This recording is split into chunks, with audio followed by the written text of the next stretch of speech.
अनस, आपका क्या है क्यूरी, क्या है आपकी? आपको क्या था ना, आपको स्क्रीन शेयर करनी है? बिजनेस को एक चीज शेयर करके पूछनी थी। हाँ तो दिखाइए। मैं स्क्रीन शेयर ऑफ कर देती हूँ अपनी, आप नहीं कर दे स्क्रीन शेयर।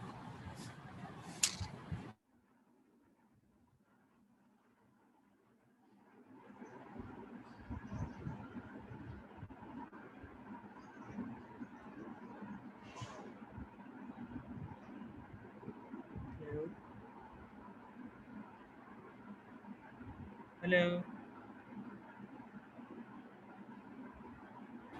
अनस, आपका जो आंसर आ रहा होगा वो आ रहा होगा 20, ऐसा ही है? मिस और आना 22 चाहिए। जी। अच्छा मिस हमने इसको ऐसे क्यों डिक्लेयर नहीं किया? ठीक है। अब एक बात बताएं अनस, आप अपने घर में रहते हैं ना, ठीक है, इसकी एग्जाम्पल है, तो आपके घर में कितने अनस होंगे? एक होगा। और अगर बराबर वाले घर में भी एक अनस रहता है तो क्या ये पॉसिबल है? आपको नहीं बताएं। हाँ पॉसिबल है ना। तो इसी तरह अगर दो अलग अलग घर में दो अलग अलग अनस रह रहे हैं, और जब मैं मेन वाले जो घर का अनस कॉल करूँगी, डेफिनेटली वो ये वाला अनस तो उठ के नहीं आएगा ना, एड वन वाला। तो इसी तरह आपके पास ना नीचे जो आपने बनाया है ना, वो एक मेथड बनाया है। ऊपर जो आपने बनाया है ये एक वेरिएबल है। नहीं। वो तो एक वेरिएबल है, वो तो डेफिनेटली वर्क करेगा। So you have to give round parenthesis here. आप ऐड वन के बराबर में ना राउंड ब्रैकेट्स लगाएं, हटाएं कमेंट को, यहाँ पे लगाएं ऐड वन मेन के अंदर राउंड ब्रैकेट्स। हाँ, आप इस तरह से आप चाहें तो आप रिजल्ट लिख लें directly console dot write line के अंदर, अगर आप डायरेक्टली इसको रिजल्ट वेरिएबल प्रिंट करना चाह रहे हैं तो। एग्जैक्टली नहीं मिस। हाँ ठीक है। तो वो एक वेरिएबल था, वो डायरेक्टली वैल्यू प्रिंट करेगा, वो कैलकुलेशन थोड़ी परफॉर्म कर सकता है आपके नीचे वाले मेथड के अंदर जाके, नीचे वाले घर में घुस के। ये तो वैसे नाम कुछ भी रख सकते हैं ना, या जी वही जी, रखना कुछ भी पड़ेगा? नाम नहीं, कुछ भी रख लेगा आप, क्या ऐड एरर ऊपर दे भी रहा चेंज करें, जो लेकिन नीचे रखेंगे आई की वैल्यू वो नहीं की। आई नीचे की आई की वैल्यू वैल्यू देखिए यहाँ पे आई, इसने डायरेक्ट वैल्यू असाइन नहीं की आई को। करी है। ये 20, ये 20 जो है ना, ये डायरेक्टली तो उठ के आएगा यहाँ पे सही। आप। और अनस ऊपर भी आपके पास ऐड करें, नीचे जो आपने ऐड लिखा था आपके पास एरर आ रहा था ना, ऐड करें। ठीक है, ऊपर भी जाएं, यहाँ पे भी ऐड करें। हाँ, दोनों जगह सेम करेंगे ना, जिस नाम से मेथड नीचे बनाएंगे उसी नाम से ऊपर कॉल करेंगे। ठीक अच्छा, है ये मेथड की वैल्यू रखी हुई है। जी बिल्कुल, ये जो मेथड के नाम राउंड ब्रैकेट्स लगाए ना, ये इसकी वैल्यू है। सही मिस। ठीक है। अच्छा, और कोई क्वेश्चन?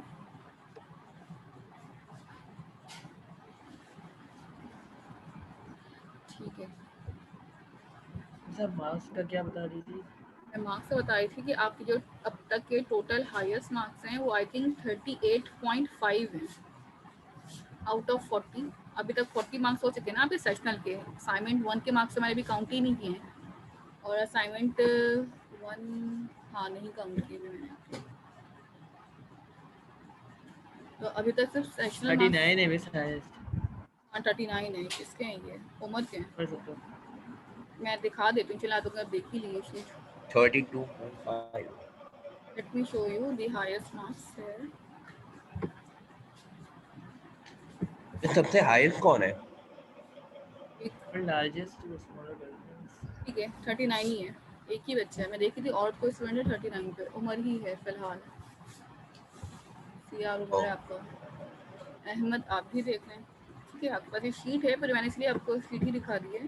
मिस मेरा तो 32.5 है मेरा। 32.5 मसला नहीं है, आप और जी मिस, इम्प्रूव यहाँ कर है। सकते हैं। सही है, कोई मसला नहीं है। मेरा इम्प्रूवमेंट के डेफिनेटली चांसेस हैं। आप अपने पास हाँ अभी मिस। देखें, आपके पास टोटल जो है ना 60 मार्क्स। ये किसी को इतना शोर कहाँ से है? ये माइक म्यूट कर लें, बहुत शोर हो रहा है। ठीक है, तो आपके पास टोटल जो ठीक है मार्क्स मिस। है ना 60 मार्क्स जो हैं वो आपके लैब टास्क से निकल जाएंगे, और जो असाइनमेंट 1 आपने सबमिट किया है वो 10 मार्क्स का होगा, उसके मार्क्स 10, और फिर असाइनमेंट 2 एक और मिलेगा, उसके भी 10 मार्क्स। तो 80 मार्क्स तो आपके यहीं पे कवर होते हैं। सिर्फ 20 मींस मार्क्स असाइनमेंट 1 में आपने ऐड किया होगा ना मींस, या फिर अभी तक नहीं किया है? अभी नहीं किया है, अभी असाइनमेंट 1 ऐड Okay. नहीं हुआ है, तो ऐड होगा तो डेफिनेटली उसमें भी आपके मार्क्स और इंक्रीज होंगे, गेन होंगे। फिर असाइनमेंट ठीक है 2 मैम। मिलेगा, वो भी इसी तरह से होगा। तो डेफिनेटली जब इतना सारा जब आप गेट कर लेंगे तो आपके पास अच्छा स्कोर बन सकता है, अगर आपने कॉपी ना किए और जितने भी रिक्वायरमेंट्स मैंने बताई थी उसके ऊपर आप शीट पूरी शीट नीचे करिएगा। ठीक है मैम।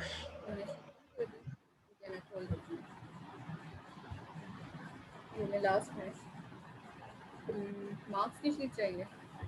जी यस मिस, मार्क्स की। ये लो। आपके पास यहाँ पे टोटल मार्क्स विजिबल हो रहे हैं, ठीक है? आपके पास टोटल है, जितने भी स्टूडेंट्स हैं हाँ, डायरेक्ट देख सकते हैं अपने टोटल। तो इसके मार्क्स हैं शो नहीं हो रही। क्यों नहीं हो रही? शो हो तो रही है, मैं वाई शो हो रहा खाली।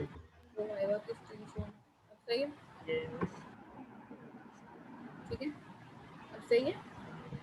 Yes miss. आपका नाम कहाँ पे है? शहरियार, 37.5। ठीक है। तो आप लोग देख लें आपको कहाँ पे इम्प्रूव करनी है। परीक्षा तो हमने ठीक है, तो आपके पास यहाँ पे इम्प्रूवमेंट है, डेफिनेटली चांसेस हैं आप करें, आप कर सकते हैं इम्प्रूवमेंट। और उसके बाद देखेंगे एट दी एंड क्या बनता है आपका स्कोर, ठीक है? तो आपके पास 80 मार्क्स तो ऐसे ही हैं, मैम बात सुनो। मैम जी बोलें। मैम जी मैम से दोबारा स्टार्ट कर रहे हैं।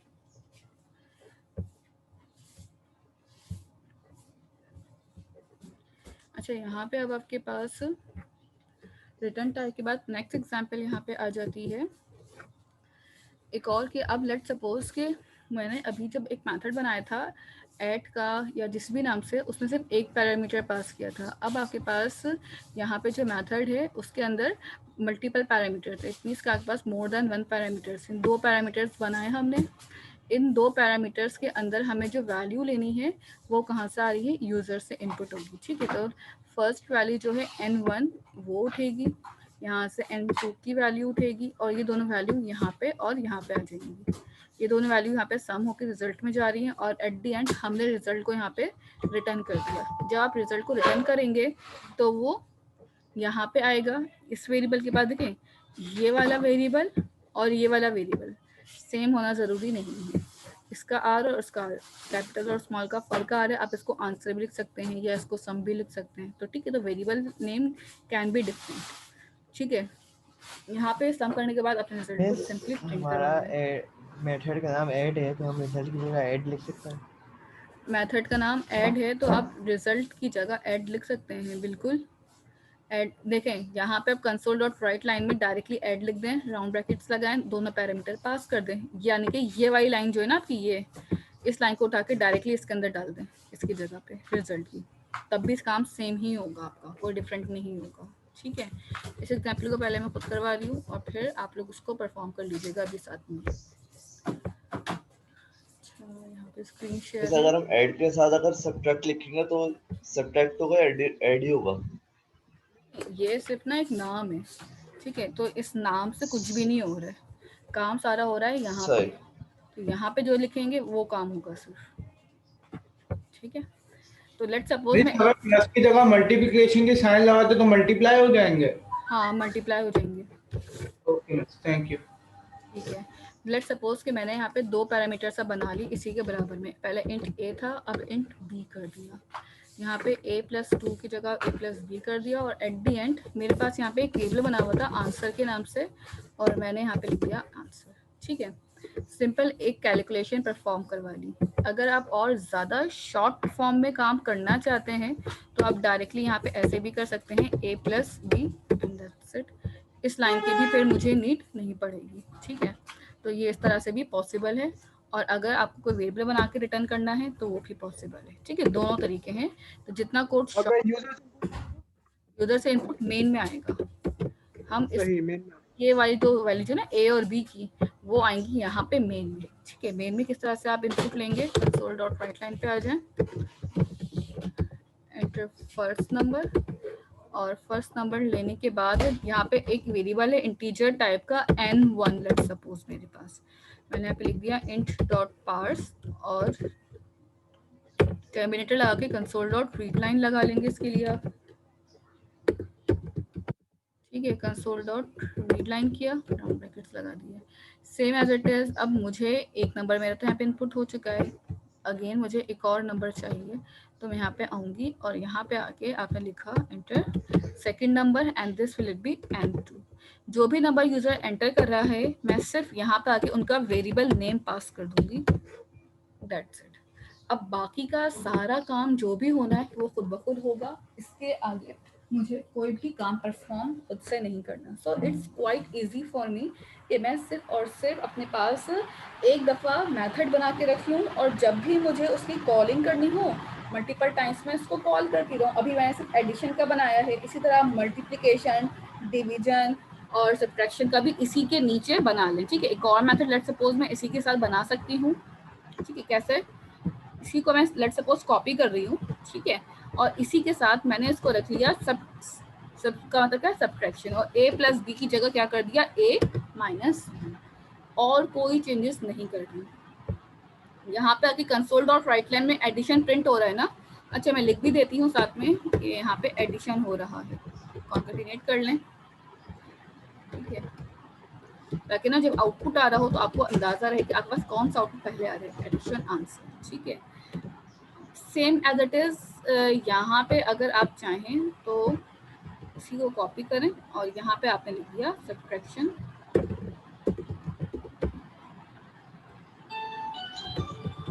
ठीक है, सब्ट्रैक्शन करने के बाद जस्ट होल्ड अ मिनट। अच्छा ठीक है, और सब्ट्रैक्शन आंसर के साथ आप यहाँ पे भी क्या लिख देंगे, सब्स। ठीक है, जो भी आपका यहाँ पे मेथड का नाम था। नाउ जब पहला वाला मेथड रन होगा तो डेफिनेटली देखिए अब यहाँ पे ना बहुत एडवांटेज हो रहा है। सबसे बड़ा एडवांटेज क्या है कि मुझे यहाँ पे कोड बहुत ज़्यादा कॉम्प्लेक्स नहीं हो रहा। मैंने सिर्फ यहाँ पे कोड कम क्या किया, यूजर से इनपुट लिया, एक मेथड यहाँ कॉल किया और एक मेथड यहाँ पे कॉल कर दिया। This is my main method code, simple आसान हो गया। इसी तरह आपके पास यहाँ पे क्या काम किया मैंने, नीचे आके अपने पास एक सब्ट्रैक्शन भी कर ली, एडिशन भी। अगर ये सारा काम मेन में हो रहा तो definitely it will take more space, more complex, और फिर टाइम एग्जीक्यूशन भी, फिर वो पहले सम करता, फिर आउटपुट आता, फिर सब्ट्रैक्ट करता। अब क्या होगा, दोनों इनपुट एक दफ़ा ही ले लिए, वही वैल्यूज जो आपने प्लस के लिए दी होंगी वही वैल्यू माइनस के लिए भी मैंने यूज़ करवा दी। तो यहाँ पे आपके पास कोड और ज़्यादा श्रिंक भी कह सकते हैं हो रहा है, कोड आपके पास बार बार रियूज भी हो सकता है मेरा। ठीक है, यहाँ पे आपके पास आउटपुट आ गया स्क्रीन। यहाँ पे सबसे पहले मैंने डाल दिया let suppose 20 is my first number and 10 is my second number. Addition का भी आंसर आ गया 30, और जब सब्ट्रैक्शन हुई तो आपके पास यहाँ पे भी आंसर आ गया 10। ये कोड आपके समझ में आ रहा है? देखिए यहाँ पे आपके पास ना मैंने सब मॉड्यूल्स बना लिए। ठीक है, सब मॉड्यूल्स का मतलब क्या है कि मेरे दो अलग अलग मॉड्यूल्स बन चुके हैं। एक एडिशन का मॉड्यूल, सब जिसको आप कह सकते हैं सब रूटीन कह सकते हैं, फंक्शन कह सकते हैं, मेथड कह सकते हैं, ये अलग आ गया। इसी तरह ये मेरे पास अलग है। तो मैंने अपना कोड डिफरेंट पार्ट्स में डिवाइड कर लिया। इन केस इफ अगर मुझे दोबारा से अपने पास यहाँ पे कोड चाहिए, अगेन मतलब क्या है कि मैं दोबारा चाह रही हूँ यहाँ पे एडिशन का आंसर देखना। ठीक है, तो मैं यहाँ पे दोबारा से लिख भी सकती हूँ एडिशन, और यहाँ पे आके n1 और n2 की वैल्यू पास कर दूंगी। ठीक है, तो इस तरीके से भी हम काम कर सकते हैं। तो आपके पास दोबारा प्रिंट हो जाएगी एडिशन की वैल्यू जितनी मर्तबा अब मैं चाह रही हूँ। तो मुझे अब बार बार ना कोड लिखने की जरूरत नहीं पड़ रही एडिशन करके, a plus B is equal to answer, और फिर कंसोल डॉट राइट लाइन में आंसर प्रिंट हो रहा है, दो वेरिएबल डिक्लेयर हो रहे हैं। तो ये सारी कोडिंग से आप अपने एक ही दफ़ा करनी है। ठीक है, तो आपका कोड जो है वन टाइम होता है और रीयूजेबिलिटी उसकी हो जाती है। आप रीयूज जितनी बार भी करना चाहें कर लें, कोई लिमिटेशन नहीं है यहाँ पे। जी बोलें। मीन्स हमने वैल्यू जो भी रखे हैं तो n1 n2 हमने नीचे जो भी डिक्लेयर किए, तो वहाँ जो पहली वैल्यू होगी तो नीचे जो पहला वेरिएबल होगा, लाइक जैसे n1 ऊपर पहला है, हाँ, तो नीचे ए को वो A है, मिलेगा, ए को मिलेगा, मतलब तो ऐसे ही आता जाएगा। बिल्कुल। सीक्वेंस जिस सीक्वेंस में आपने लिखी हुई है, देखिए n1 लिखा होगा तो एक ही पहला वाला हमेशा पहले वाले को मिलेगा, दूसरा वाला हमेशा दूसरे वाले को मिलेगा। ठीक है, ऐसा नहीं हो सकता कि n2 की वैल्यू a में आ जाए और n1 की वैल्यू b में आ जाए। अगर आप ऐसा चाहें तो कर सकते हैं। कैसे? आप से वेरिएबल नेम चेंज कर दें, n2 पहले कर दें, n1 बाद में कर दें, तो ये मेरी अपनी मर्जी है, ठीक है। बट अगर हम सीक्वेंशियली लिख रहे हैं फर्स्ट नंबर सेकंड नंबर, तो फिर आप n1 n2 रहने दें। तो जो वेरिएबल आप जिस सीक्वेंस से पैरामीटर में पास कर रहे होंगे उसी की वैल्यू उठ के यहाँ पे मेन के पास से उठेगी और मेथड के अंदर आपके पास से उठ के यहाँ पे आ जाएगी। सही है? मिस अगर हम लोग इसके अंदर 3 लेने चाहे a + b + c, तो ऊपर एक और वैल्यू वो कर दें। बिल्कुल, और यहाँ पे भी आपको करना पड़ेगा int हाँ, कॉमा फिर c। +c। हाँ बिल्कुल सही हो सकता है। सही। अब 3 4 5 देखिए, पैरामीटर्स में ना आपके पास लिमिटेशंस नहीं है, कोई बाउंड नहीं है, जितने मर्जी चाहे करें। सही। और कोई मसला?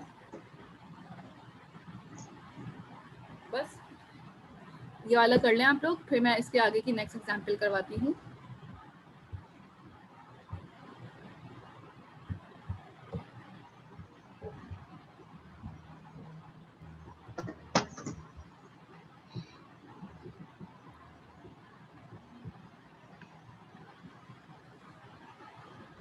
वैसे टॉपिक थोड़ा मिक्सअप हो रहा है।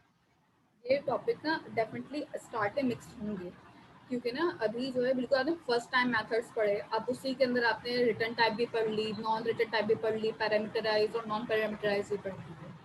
तो ये काफ़ी सारी चीज़ें एक साथ आपके पास आ गई हैं, तो डेफिनेटली ये थोड़ा टाइम लगेगा, लेकिन इसके आगे आप जितना भी अब से कोर्स पढ़ रहे होंगे या कोडिंग कर रहे होंगे या प्रोग्रामिंग कर रहे होंगे ना, वो मेथड के अंदर ही होगी। तो आप ना टाइम टू एक टाइम दो चीजें रिपीट मैं ये कहना चाह रहा हूँ। स्टैटिक अपना मॉडिफायर होता है, स्टैटिक, पब्लिक और क्या होता है दूसरा, प्राइवेट, ये तीनों अपना मॉडिफायर होते हैं। और मैं हमने वॉइड इस्तेमाल किया था। वॉइड रिटर्न क्या टाइप काम? होती है, वॉइड रिटर्न टाइप है। देखें, ये मॉडिफायर जो है ना आपके पास कॉलिंग के लिए यूज हो रहे होते हैं, ठीक है। मॉडिफायर जो है कॉल के लिए यूज होते हैं। इंट, वॉइड या कोई भी जो टाइप है ना, वो सिर्फ मेथड को बता रही होती है कि वो किस टाइप का मेथड है, ठीक है। जैसे अगर वेरिएबल की टाइप होती है ना, इसी तरह मेथड्स की भी टाइप होती है। सही है? तो शहरियार, आई थिंक आपका सवाल था ना, तो आपके पास जितनी भी अब लैब्स आ रही होंगी ना इससे आगे की, तो सारी की सारी लैब्स हम मेथड्स के थ्रू ही काम करेंगे, तो ऑटोमेटिकली आपकी खुद ब खुद प्रैक्टिस होती चली जाएगी। स्टार्ट में वेरिएबल्स भी तो मुश्किल लगते थे ना आपको, फिर टाइम टू जैसे टाइम हमने आसान लगने लगे। मैम अब जिस तरह असाइनमेंट में भी उस बेचारे को कोई बोलने देते हैं। अब जिस तरह हमने एडिशन सब्ट्रैक्शन की, इसी तरह हम लोग डिवीजन भी इसी तरह कर सकते हैं, बस माइनस की जगह डिवाइड का साइन कर दें। डेफिनेटली इसी ये जो आप बोल रहे हैं ना, यही आपका क्वेश्चन नंबर 3 है असाइनमेंट का। आपके पास इसमें लिखा हुआ है क्वेश्चन मैम नंबर 3 जो है असाइनमेंट का, वो आपका यही है कि अच्छा, आपके पास आपका प्रोग्राम सब पार्ट्स और सब मॉड्यूल्स में डिवाइड हो जाए, ऐसा ही है। मतलब उसके डिवाइड अंदर करना है, एडिशन भी हो, सब्ट्रैक्शन भी हो और डिवीजन भी हो। मल्टीप्लिकेशन भी हो। आप उसके अंदर पावर भी कैलकुलेट कर सकते हैं, आप उसके अंदर एक्सपोनेंट भी कैलकुलेट कर सकते हैं, और तो मॉड्यूलस भी। पावर एक्सपोनेंट तो अभी तक नहीं किया हम लोगों ने। वो बता देंगे फिर क्या। ठीक है, हाँ बोलें वो तो अब खुद भी कर क्वेश्चन। लेंगे, आसान होगा, सब तो समझ आ गया। बस आप बता दिए था। हाँ मैं भी कराऊंगी ये, बोले उमर। मैम वैसे आगे के असाइनमेंट होंगे उसमें भी हमें अब ऐसे ही यूज करना होगा बिल्कुल फंक्शन बना के। बिल्कुल, आपके पास जब आप एरेज का टॉपिक हमने इसीलिए ही रुकवाया था, क्योंकि एरेज को हम मेथड्स के थ्रू पढ़ाएंगे ना आपको, इस वजह से ही एरे का टॉपिक जो है आपके पास अभी रोका गया है, ताकि आप पहले मेथड्स को समझ लें, किस तरह से मेथड्स काम करते हैं। देखें, ये तो ना अभी जो मेथड्स पढ़ रहे हैं ये मैंने बनाए, मैं बना रही हूँ ना, ठीक है। ये जो मेरे बनाए हुए मेथड्स हैं, ऐसा ही हो रहा है। कुछ जी जी मेथड्स होते हैं जो बने बनाए होते हैं। फॉर एग्जाम्पल, अगर मैं बात करूँ ना बने बनाई चीज़ें क्या होती हैं, बिल्ट इन चीज़ें जो पहले से बनी हुई होती हैं। आपके जी पास जी एक क्लास है कंसोल, ठीक है, आप डॉट लगाते हैं कंसोल के बाद, ये किस चीज़ का आइकन है? आइकन मेथड का। जी मेथड का। ये सारे इट मीन्स क्या हुए? मेथड हुए ना। जी जी बट ये मेथड कौन से हुए? बिल्ट इन हुए। बिल्ट इन का मतलब क्या है? जो ऑलरेडी पहले से ही बने हुए हैं, ठीक है। अब फॉर एग्जाम्पल मैं यहाँ पे लिखती हूँ राइट और राइट लाइन, ये भी तो एक मेथड ही है ना, जो मैं यूज कर रही जी होती जी हूँ प्रिंट कराने के लिए। तो ये बिल्ट इन मेथड्स हैं। तो बिल्ट इन मेथड्स वो मेथड्स होते हैं जो पहले से बना के बैक एंड से कोड करके दिए जा रहे हैं। You just need to call them और पास देयर वैल्यू, ठीक है। कंसोल भी है, बस एक स्टैटिक क्लास है, अगर आपको मैं दिखाऊं ना खोल के, आपने भी स्टैटिक क्लासेस मेथड्स यूज किए थे, तो अगर हम इसकी डेफिनेशन पे जाके, ये थोड़ा सा आगे का काम है लेकिन इसमें आपके पास एक ऑप्शन आता है गो टू डेफिनेशन का, ठीक है। यहाँ पे आए, F12 की शॉर्टकट की है, ये देख रहे हैं कंसोल, आपके पास कौन सी क्लास है, स्टैटिक क्लास है। तो जो चीज स्टैटिक होती है वो डायरेक्टली कॉल हो रही होती है। तो ये सारी चीजें आपके पास आगे जाके यूज होंगी, आपको पता चलेगा कि किस तरीके से आपके पास जो बिल्ट इन मेथड्स हैं उनको यूज करना है, वो मेथड किस तरह से बने हैं उनके बारे में भी आप रीड आउट कर सकते हैं। फॉर एग्जाम्पल ये एडिशन है, ये मेरा अपना बनाया हुआ मेथड है। अगर मैं इसकी डेफिनेशन पे जाऊंगी तो मुझे क्या मिलेगा, कुछ भी नहीं, क्योंकि डेफिनेशन तो मैंने बनाई है, वो डायरेक्टली मुझे इसी पेज पे लाके रोक देगा। तो आपके पास जो चीज़ें पहले से बनी हुई हो तो आप उनके बारे में जाके पढ़ भी सकते हैं कि ये चीज़ क्या है, किस तरह से लिखी हुई है, इसका क्या फ़ायदा है, क्या एडवांटेज है, ठीक है। तो आपके पास ये सारी चीज़ें ना ऑलरेडी हैं। जैसे आप अगर मेरी बात को, एक रीड की मेथड है, दो चीज़ आती हैं, peek definition, go to definition. अगर आप पीक डेफिनेशन पे जाते हैं तो इसी के नीचे यहीं पे आ जाता है आपके पास कंसोल की स्क्रीन खोल के। अगर मैं इसको खोलती जाऊँ तो देखें इसमें बहुत सारी चीज़ें, रीड लाइन भी आ जाती है, रीसेट कलर भी आ जाता है, सो ऑन मल्टीपल डेटा आ जाता है। तो यहाँ पे आपके पास क्लिक करेंगे तो नीचे आ जाएगा, और अगर साइड पे देखें तो गो टू डेफिनेशन कर सकते हैं। तो बिल्ट इन मेथड्स किस तरीके से काम करेंगे वो भी आपके पास पढ़ाना नेक्स्ट अभी 2-4 चैप्टर के बाद ही आएगा आपका सारे वो टॉपिक, वो भी जरूरी है। अब उमर आपका सवाल क्या है वो पूछें। जी मैम, असल में हम लोग अपने भी बिल्ट इन बना सकते हैं ना फंक्शन, जैसे एक लाइब्रेरी बना दें और अपने बिल्कुल। फंक्शन बना लें। हाँ बिल्कुल, आपका एक फंक्शन बन गया अब एडिशन का। अब जब भी यूजर को ऐड करना होगा 2 नंबर इस प्रोग्राम के अंदर, तो इस प्रोग्राम में आप एडिशन का मेथड कॉल करते रहें। इस तरह राइट लाइन का मेथड कॉल करते हैं लिखने के लिए कुछ भी, इसी तरह आप एडिशन का मेथड कॉल करें इस प्रोग्राम के अंदर, ताकि वो आपके पास ऐड करता रहेगा, जितनी बार चाहे आप ऐड करवाते रहेंगे। यस। ठीक है, ये नहीं नहीं, बोलें। मेरा मतलब है मैम, ये जैसे हम लोग अरे यूजिंग सिस्टम पढ़ लेते हैं, उसकी देखें जगह भी हम लोग लाइब्रेरी ये बना लाइब्रेरी सकते हैं, बना सकते हैं। बिल्कुल बना सकते हैं, लेकिन उसको बनाने का तरीका, उसका सिंटैक्स थोड़ा डिफरेंट होगा। लाइब्रेरी का कोड ये वाला तो सेम रहेगा, लेकिन इसके अलावा भी कुछ और चीज़ें आपको ऐड करनी पड़ेंगी लाइब्रेरी बनाने के लिए। जी बिल्कुल जी। बना सकते हैं। हाँ बोलें अनस। इसमें डेफिनेशन सर्च की मेरा पूरा कोड ही गायब हो गया। कोड गायब नहीं हुआ है आपका, आपके पास ना आपको राइट साइड पे देखें, आपके पास ना एक लिखा हुआ आ रहा होगा छोटा सा एरो क्रॉस का, मैं आपको दिखाती हूँ, आप मेरी स्क्रीन देखिएगा, ठीक है। आप मेरी स्क्रीन देखते हैं, मैं आपको दिखाती हूँ किस तरह से आप क्लोज करेंगे ना तो आपको हो जाएगा। आप गो टू डेफिनेशन पे जाएं, अनस इस तरह से स्क्रीन आ रही है आपकी। अब देखें यहाँ पे मेरा जो हम कर्सर रखा हुआ है ना, वहाँ पे जाएं और वहाँ पे क्रॉस के बटन को प्रेस कर दें, ये कंट्रोल F4 कर दें तो आपका बंद हो जाएगा, ठीक है। आ जाएगा कोड। और किसी का कोई क्वेश्चन है यहाँ तक? एंड ठीक है, यार एग्जाम्पल हो चुकी है सबकी। नेक्स्ट हमारे पास यहाँ पे एग्जाम्पल आती है, ये वाली एग्जाम्पल के बाद ये वाली एग्जाम्पल करते हैं। ये आपने 2 नंबर यूजर से इनपुट ले लिए, ठीक है, ऐड कर दिया, सबट्रैक्ट भी हो गए। अच्छा यहाँ पे ये इस मैनुअल की लास्ट एग्जाम्पल है, इसके बाद मैं आपको टास्क समझाऊंगी कि टास्क किस तरीके से आपने करना है, ठीक है। यहाँ पे आपके पास सबसे पहले एक प्रोग्राम है, एंटर अ पॉजिटिव नंबर, ठीक है। अब कोई भी नंबर पॉजिटिव हो सकता है। अच्छा मैं ये चाह रही हूँ इस प्रोग्राम के अंदर सबसे पहला काम, देखिए मैं इसका आउटपुट समझा दूँ कि इसको प्रोग्राम करने का मोटिव क्या है।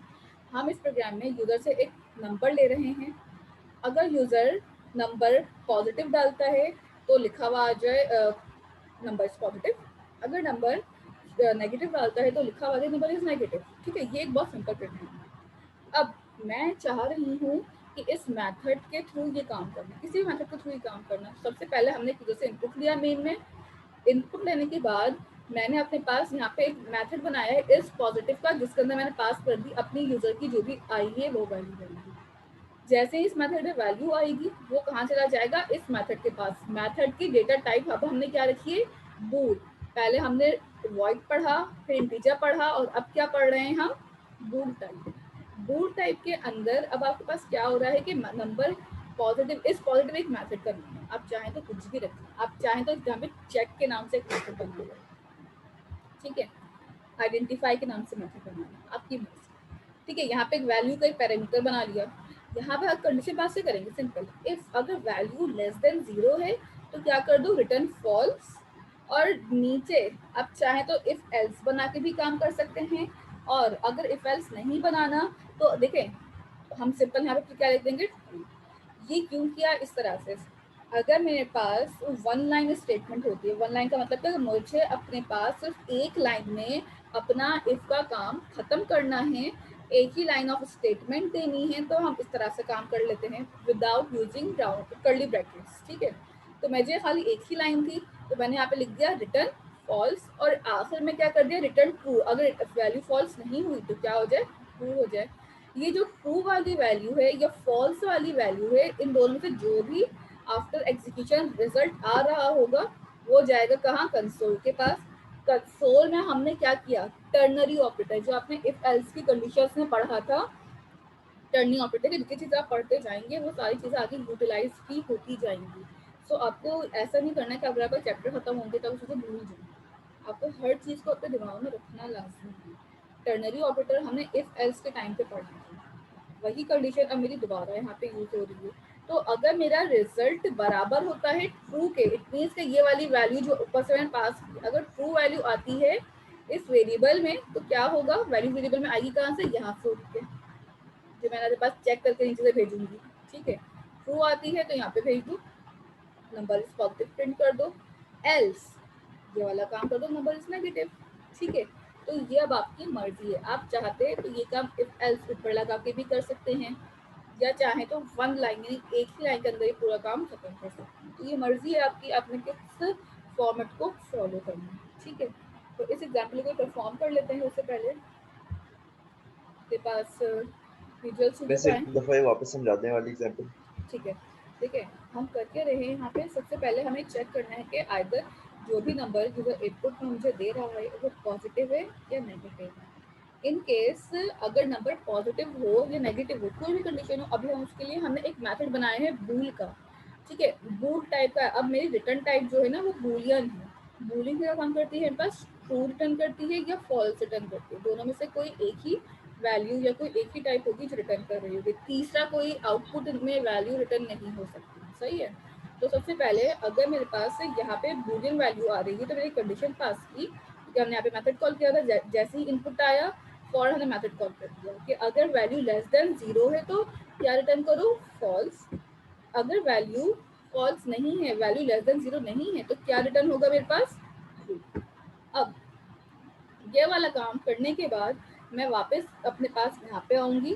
ठीक है, इस लाइन के बाद ना हम डायरेक्टली जंप करेंगे यहाँ पे, इस लाइन पे रिजल्ट के अंदर स्टोर हो जाएगा आंसर, कोई भी, या तो ट्रू स्टोर होगा या फॉल्स स्टोर होगा। इन केस अगर मेरे पास रिजल्ट वाले वेरिएबल में वैल्यू ट्रू आती है तो क्या प्रिंट करो, number is positive. Question mark के बाद वाली चीज जो है वो इफ का ब्लॉक होता है टर्नरी ऑपरेटर, और दो डॉट यानी कॉलम के बाद जो चीज कंडीशन में आ रही होती है वो एल्स की कंडीशन की तरह वर्क करती है। तो अगर नंबर ट्रू नहीं है डेफिनेटली सेकंड ऑप्शन मेरे पास फॉल्स का ही बचता है, तो क्या हो जाएगा वो, number is negative. And that's it. और फिर आपने रीड की लगाकर अपनी स्क्रीन को होल्ड करवाया है। ठीक है, अगर इस तरह से टर्नरी ऑपरेटर से लगता है कि no it's difficult for me to understand this code, so you can do it also with the help of if else condition. ठीक है, इफ एल्स के थ्रू भी ये टर्नरी ऑपरेटर हटा के आप काम कर सकते हैं। टर्नरी ऑपरेटर से भी करवा दूंगी एग्जाम्पल और इफ एल्स से भी करवा दूंगी एग्जाम्पल, देन आप पे फिर आपको जो फिजिबल हो उससे करें, but you have to know both syntax. के हो सकता है पेपर में अगर मैं फाइनल लैब में कह दूँ टर्नरी ऑपरेटर यूज करने तो फिर वो आपके लिए चैलेंजिंग हो जाएगा, कि अगर आपको नहीं आया यूज करना। इसी के नीचे एडिशन और सब्ट्रैक्शन जहाँ लिखा हुआ है, इसी के नीचे या इसी के ऊपर कहीं पे भी आप आ जाएं और यहाँ पे आके सबसे पहले अपने पास एक मेथड बना दें, ठीक है, स्टैटिक टाइप का, जिसको मैंने रिटर्न टाइप इसकी रखी है बूल, और बूल के अंदर सबसे पहले मैंने यहाँ पे अपने पास मेथड का नाम रख लिया है चेक। ठीक है, मैं सिंपल नाम लिखकर चेक करना है ना मुझे, कोई भी वैल्यू जो भी आ रही हो, और इसको मैंने कह दिया इंट वैल्यू, चलो एक पैरामीटर बना लिया। और सबसे पहले हम यहाँ पे आएंगे और एक इफ की कंडीशन पास कर देंगे कि इफ वैल्यू अगर लेस देन 0 हो, इसकी नीड नहीं है, हटा दिया, तो क्या रिटर्न करना, फॉल्स। इन केस क्या रिटर्न कर दो, ट्रू। ठीक है, अगर मेरे पास वैल्यू फॉल्स नहीं बनती, लेस देन नहीं हो रहा, तो फिर ये ट्रू हो जाएगी। Now what we have to do, यहाँ पे आते हैं, जी बोले इफ एल्स भी लगा सकते हैं। लगा सकते हैं। ठीक है, यहाँ पे आते हैं, यहाँ पे आके मैं एक और इनपुट बना रही हूँ। ठीक है, मैंने यहाँ पे लिखा एंटर पॉजिटिव नंबर। ठीक है, एंटर आपने करना है यहाँ पे पॉजिटिव नंबर, कोई भी पॉजिटिव नंबर कर सकते हैं। अच्छा, ऊपर आपने इनपुट लिया होगा ना, वहीं से लाइन उठा लेती हूँ। ठीक है, यहाँ पे आ जाएंगे नीचे और यहाँ पे आके आपने एक वेरिएबल बना लिया, लेट्स सपोज वी के नाम से, जहाँ पे मेरे पास एक इनपुट आ रहा होगा। जैसे ही वैल्यू इनपुट में आएगी, मैं क्या करूँगी, अपने पास उसको भेजूंगी चेक के पास। ठीक है, कि चेक करना है मुझे अपनी ये वी वाली वैल्यू की, इसमें वैल्यू में क्या नेगेटिव नंबर आया या पॉजिटिव नंबर आया। सो अब क्या करेंगे, यहाँ तक के बाद इसको मैं होल्ड करवा लूँ, चलो एक वेरिएबल में, इसको मैं कह देती हूँ सी, या आंसर कह लें, रिजल्ट कह लें, अपनी मर्जी। अच्छा, ये क्या कह रहा है मुझे, can not implicit bool into return, के मैं जो टाइप अपने पास भेज रही हूँ वो क्या है, बूल टाइप है, और जो हम चेक कर रहे हैं वो टाइप है। तो आपको यहाँ पे भी क्या कर देना चाहिए, यहाँ पे आपको क्या करना चाहिए, बूल लगा देना चाहिए। ठीक है, ताकि आपके पास जो भी वैल्यू आए वो बूल के अंदर ही स्टोर हो। अब मैंने यहाँ पे लेट सपोज कंडीशन पास कर देनी है कि इफ, अगर हम इफ एल्स से ये काम करते तो कैसे होता। ठीक है, इफ अगर मेरे पास रिजल्ट जो है वो डबल इक्वल्स टू हो जाए ट्रू के, तो कंसोल डॉट राइट लाइन में क्या प्रिंट कर देना है हमें, नंबर इज पॉजिटिव, एल्स, और यहाँ पे आके कंसोल डॉट राइट लाइन में आपके पास प्रिंट हो जाएगा नंबर इज नेगेटिव। ठीक है, एक तो ये कंडीशन बन सकती है अगर आप अपने पास इस तरह से करना चाहें। सेकंड आपके पास क्या लॉजिक हो सकती है इसकी, कि लेट सपोज, अच्छा स्पेसिंग को मैं थोड़ा ख़त्म कर दूँगी, एक्स्ट्रा वाइट स्पेस जो आ रही है।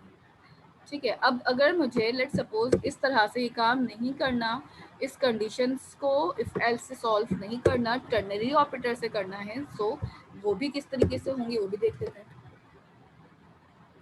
इसको कमेंट कर देते हैं। ठीक है, दोनों से जब रन करूँगी दोनों से लाके दिखाऊंगी। यहाँ पे आते हैं और यहाँ पे आने के बाद सबसे पहले मुझे यहाँ पे भी एक और वेरिएबल की अब नीड पड़ेगी, जिसके अंदर आप चाहें तो स्टोर करवा लें, नहीं करवाना चाहते तो कंसोल डॉट राइट लाइन में तो लिख ही लेंगे ना हम डायरेक्ट, उससे भी हो जाएगा।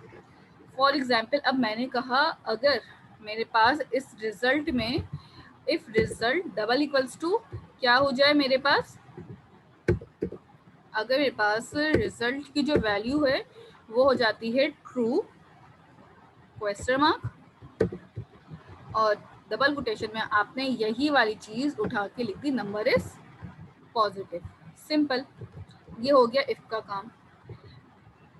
कॉलन लगाए और else number is negative, that's it. तो इस तरह करना है। एल्सिफ लगाना हो तो एल्सिफ लगाना हो तो फिर आप इफ एल्स ही यूज करेंगे, फिर ये टर्नरी ऑपरेटर यूज नहीं हो सकता। ये वन लाइन स्टेटमेंट के लिए ही काम करता है, जो एक इफ और एक एल्स चलाता है।